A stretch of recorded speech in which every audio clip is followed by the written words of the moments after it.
Hi, and welcome to Futures Discovery on John Lothian News. I'm your host, Corties Draper, and on this program, we'll embark on the fascinating world of futures and learn from top professionals in the field. Today, we're diving into the crucial task of picking a broker, a decision that can shape the flow of your futures trading journey. Choosing the right broker is fundamental to your trading success.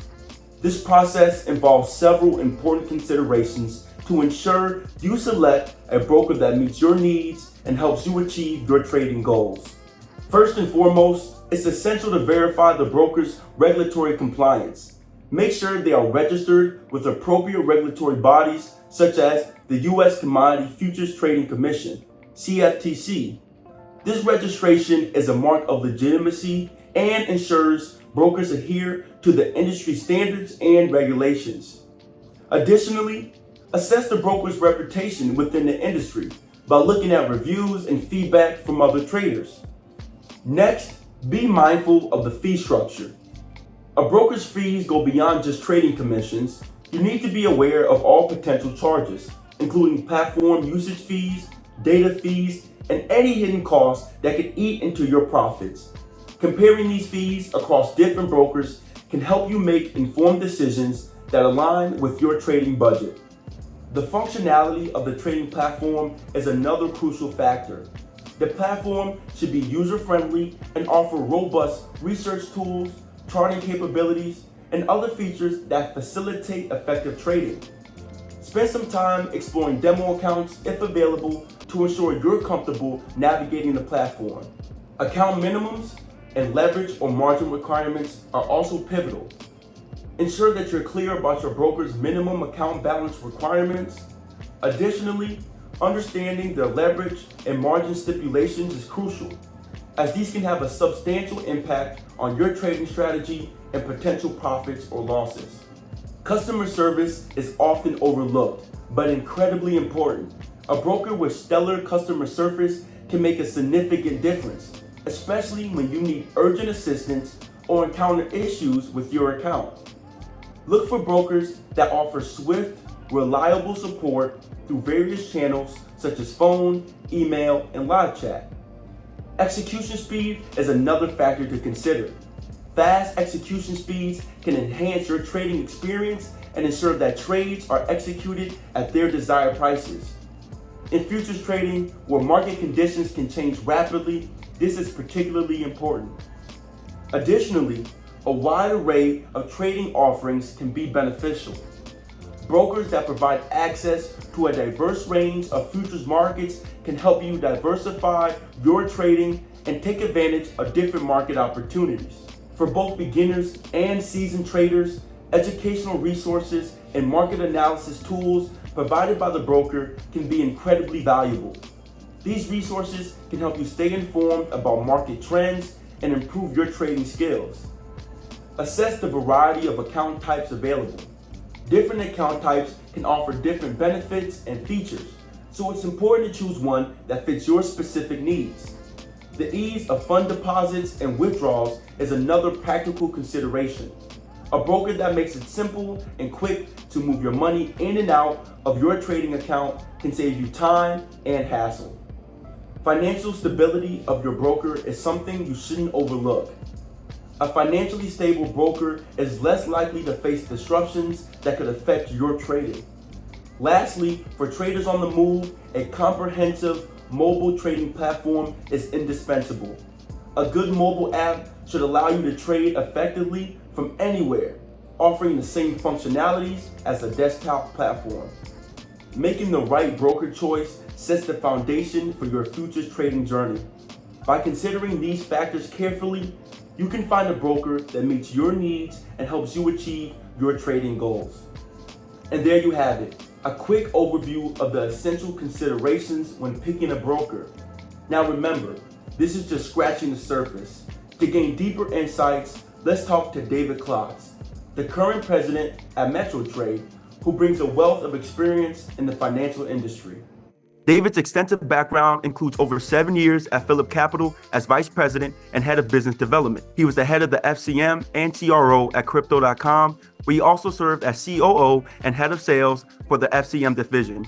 Thank you for joining us today. Thank you. Can you give us a brief explanation of what a broker does and how to understand if they match your particular investment strategy? Traditionally, brokers in the futures industry were the intermediary between the customer and the FCM, the counterparty that basically holds your money and clears your trades. My company right now is what's called an independent introducing broker, which means that we can introduce business to a wide variety of FCMs. There's other brokers called guaranteed introducing brokers, and they are they work with specifically one FCM.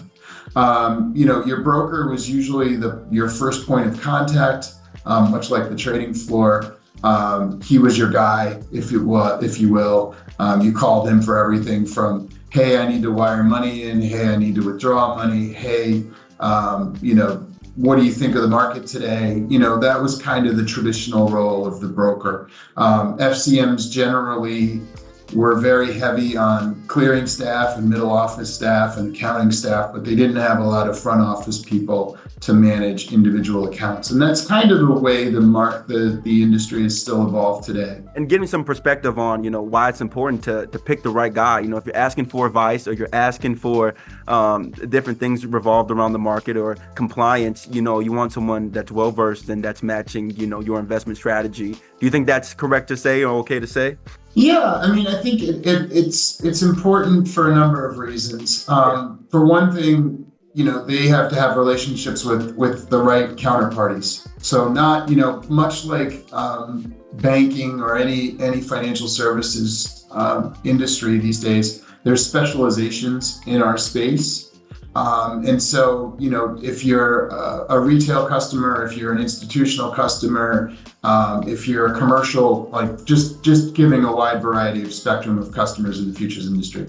If you're a commercial ag customer, you're probably going to want to go with an FCM that specializes in that. If you're a metals customer, you're probably going to want to go to an FCM that specializes there. If you're retail, you're probably going to want to be placed with an FCM and a broker, an FCM that can understand your needs more specifically.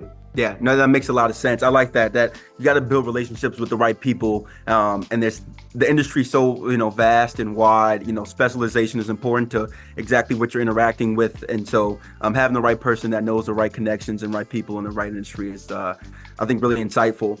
And then kind of going off of specialization, can you explain why regulatory compliance is crucial when selecting a futures broker, maybe particularly? First and foremost, it means that they've been vetted, that their backgrounds have been checked. They don't have a criminal record. They don't have anything, pending from a legal perspective, all those types of things. Second, it means that they've been tested and that they've passed the requisite exams and they actually know something about what they're talking about in the business. And third, it means that they've agreed to follow the rules and procedures of the industry.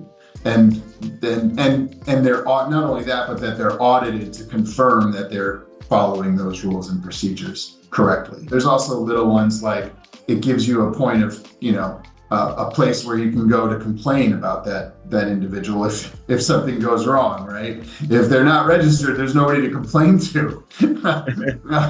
Just simple things like that. And it also,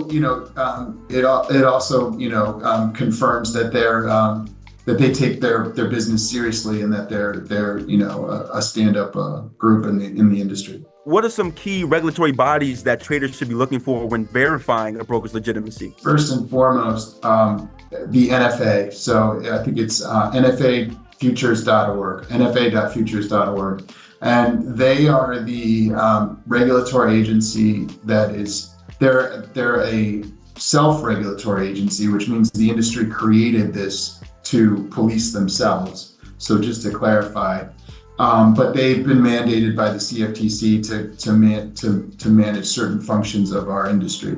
And that is where brokers like myself are registered. Not only am I registered as an individual, but my firm is registered. So you can look at both the individual that you're talking to and the firm that you're talking to. And there's within that site, there's a a section called Basic, which basically is just a database. And you can log into Basic. You don't even have to log in. You just open up Basic, you put in the name of the firm, it'll pull up a list of firms with a similar name, and you find the one that you're looking for. Same thing with individuals. You can look up specific individuals on Basic as well. And the nice thing about Basic is it shows the whole history of both the firm and the individual.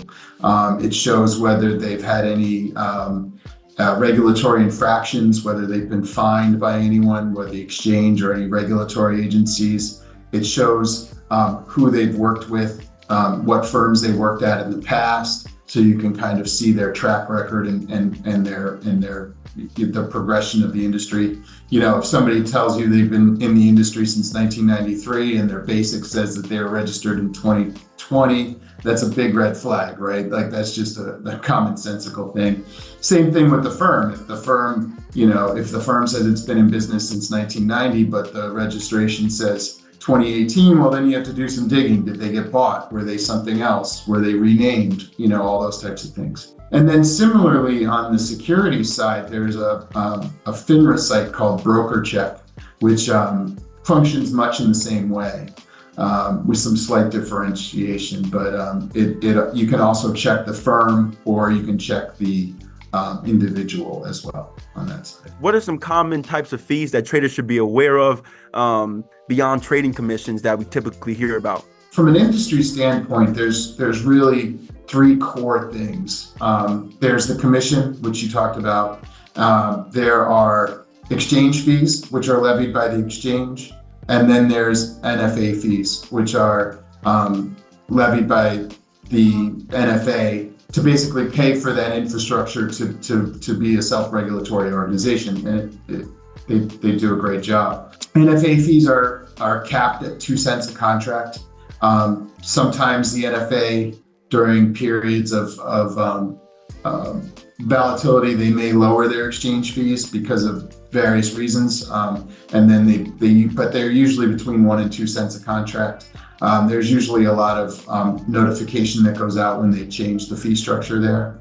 And then exchange fees are levied by each individual exchange on a per contract basis. And you can go to the individual exchange and look in the contract specs and usually find or do a search and find exchange fees. The CME has a what's called a fee checker site as well, and the exchange fees usually range from say 30 cents for a micro contract to in the range of $1 something for a mini contract. So those are just as examples. And then ICE, for example, has exchange fees as well. They're on their website, and you can find those. Other than that, any other fee that is applied to an account is something that's implied internally from the FCM or from the broker. And that's something you should really do your due diligence on as a consumer to make sure that the fees make sense. Right, that you're not getting charged. I'm always really I really dislike the term fees because it's somewhat of a misnomer, right? It's like it's okay to charge things, but question them. Question what they're for. Ask, is this really necessary? Is this a fee that I need to pay, or is it just some, or are you just masking commissions in another name, right? Like that's, and so these are big questions I have in the industry, and things that I find important for consumers. What's a great place to look? Like, can I go to Basics and see like these extra fees, or where do I go to make sure that the fee layout is, to check that? Well, for one thing, you need to check your statement because it will break down all your fees on a line item basis from a trading perspective. And then if there's a fee on there you don't understand, then you reach out to your broker and ask. And it's perfectly legitimate, right? There's a cost to doing this business. There's a cost to transacting these contracts. Everybody has to pay for telco, infrastructure, you name it. There's all kinds of costs, compliance. So, there are things like I know FCMs or individual ISVs, the trading platforms, they may charge like an order routing fee of like 10 to 15 cents a contract, something along those lines. But it's always good to just ask and make sure that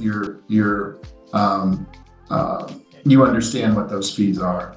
And then, because unfortunately, aside from NFA and exchange fees, everything else is going to be on a per broker basis, right? So you're going to have to go and look on their website and click into the details and maybe click into the fine print, maybe read their due diligence documents, maybe read their disclosures to get a real firm handle on what all the fees are. Because there's various things that you can charge for, and whether people do it or not is kind of up to the individual broker. So you can charge, like I said, you could charge for order routing. You could potentially charge for market data.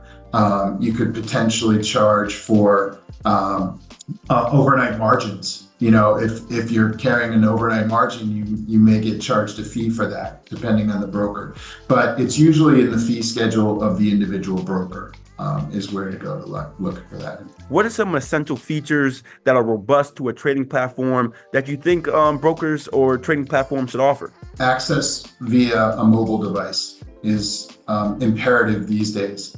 Not because I necessarily think that people are trading off of their phones, but just having the accessibility of being able to check your stops, being able to check your limit orders, being able to check your account balances, being able to check your positions, and being able to move around a stop or, get out of a trade if it's not going your way, just for risk management purposes alone. I don't think that, I think that there's a real need for people to be able to access via their mobile phone, not necessarily because they want to trade all day long on their phone, but just for those types of reasons. Second is the ability to trade off of charts. These days, these platforms are so interactive. I think being able to trade off of a chart is pretty standard, but yet crucial. I mean, it's just so easy, right? You just click in there and you stop, and then it right clicks and it's like, oh, I want to put a stop here. I want to put a limit order here. I want to do this. It's very intuitive in that respect. And then a third feature that is becoming increasingly crucial is the ability to offer clients API connectivity directly into the platform as a customer. Increasingly, it's a technical trade. Futures is a technical trade. So you get a lot of technical minded people trading these products, and being able to offer them a way to interact via API is a really great feature. And it's becoming more and more important to be able to offer it, because people don't necessarily want to be tied to a screen all day. They want to set up their platform, they want to set up their parameters and go. So those three things are pretty key for me. I want to talk to my broker or my FCM. How important is customer service in the overall experience and when picking a broker? I would say it really depends on what you want out of the broker. These days, most people don't want to call up and talk about corn and the basis trade for corn for July, at least not in retail. But that said, when there's a problem or when you don't understand something, I think it's really important to be able to have a clear line of communication to that broker, whether it be via chat, whether it be via email, whether it be via phone. And that's one thing as a broker, we need to be cognizant of, is that, customers want to communicate with us in different ways, and we need to be able to support that. But we also need to be able to meet our regulatory requirements of following, of recording those conversations and doing our due diligence with regard to that communication. So it's a constant struggle from the broker side to keep up with how people want to communicate with us. Like, I mean, just for example, you could even say that like social media is a means of communication if you're talking to your customers in the social media chat. What do you think the importance is in fast execution speed, and do you think it's a crucial factor in futures trading? It's important for sure. I mean, it's, there's speed is all relative, right? If you're jump trading, or if you're Citadel, or if you're DRW, speed is a whole nother factor of your business. For the individual trader, it's important because you're trading into a central limit order book with those other counterparties. So your trades need to be, they need to get there in a reasonable time. You need to be able to know that your limit orders are going to be hit, and your market orders are going to be, addressed in a reasonable period of time. So, I mean, it's not only speed, but it's consistency of the speed. That every day you're gonna be able to get into the market and out at the levels you want to get into and out of. One thing to keep in mind: just because you're fast doesn't mean you're right. Right? The market still needs to go your way in order for the trade to be successful. So you could be the fastest person into a market, but if your trades are in the wrong direction, it's not going to help. Yeah, you'll be faster to lose your money, which is sure you want to. But I do 100%. How valuable are educational resources for beginners and seasoned traders? I can't say enough about the need for good education in our space. One of the problems I have is I've been in the industry for 25 years. And so I talk inside baseball all day long, and I don't even know that I'm doing it, And so there's an element of that where it's like, you want to be a part of it because you want to know the lingo and you want to know the language. But then you also need to be able to raise your hand and say, I really don't understand this. I really don't understand how this works. And I do that myself. I've been in the industry 25 years. If somebody put a gun to my head, I don't know if I could really explain effectively what a term like contango means. I can't quite remember if it's futures trading at a premium to the underlying or at a discount. I mean, there's elements to this business that are even, because I don't deal with it every day, I don't know. And it's great to have a place to go to like say, well, if I don't know, I can at least go here and look. And so, the need for unbiased and clear education is super important. And there's a couple of great sites. For example, the CFTC has a glossary on their website, so you can look up terms, which is very helpful. And then I can't say enough good things about CME Group's Education Center. They offer educational pieces from beginners to advanced to intermediate to advanced. They offer videos, they offer text. They have it broken up into very short pieces so you can take it in chunks, and you don't just have to sit down for an hour and learn about 12 things you don't want to hear about, but for that one piece you do. And then Options Industry Council also has a really good education site. ICE has their own education piece where you can learn about specific, ICE contracts. CBOE also has an education site that's pretty good in terms of, helping you kind of learn. What advice do you have for aspiring professionals like myself looking to enter the futures world and investing, considering, the challenges and opportunities that are in the space? We're at an inflection point in our industry where just like every industry, the demographics are changing, right? And we need to be able to bring in new voices and new bodies to kind of make sure the industry carries on. I would advise you to check brokers' websites, see if they're hiring, if you want to get a job. And then some of these schools within Chicago have specific trader, or not specific trader programs, but futures specific programs. DePaul, IIT, I think UIC as well. And and if you are in a program enrolled at a school and you want to learn more, talk to your professors, talk to them about, reaching out to the CME group or reaching out to the industry, reaching out to the industry like the Futures Industry Association or any other industry associations. STAC, which is Security Traders Association of Chicago. Reach out to some of these entities about forming a partnership and, maybe generating some internships and that type of thing. Because it's something that really concerns me is making sure that we have fresh, new folks coming into the industry to kind of make sure it stays dynamic and interesting and fun for everybody. David, we appreciate your time and insights into picking a broker. Your wealth of experience and expertise has provided a unique and enriching perspective, contributing significantly to our exploration of the dynamic world of financial futures. Thank you for being a part of Futures Discovery.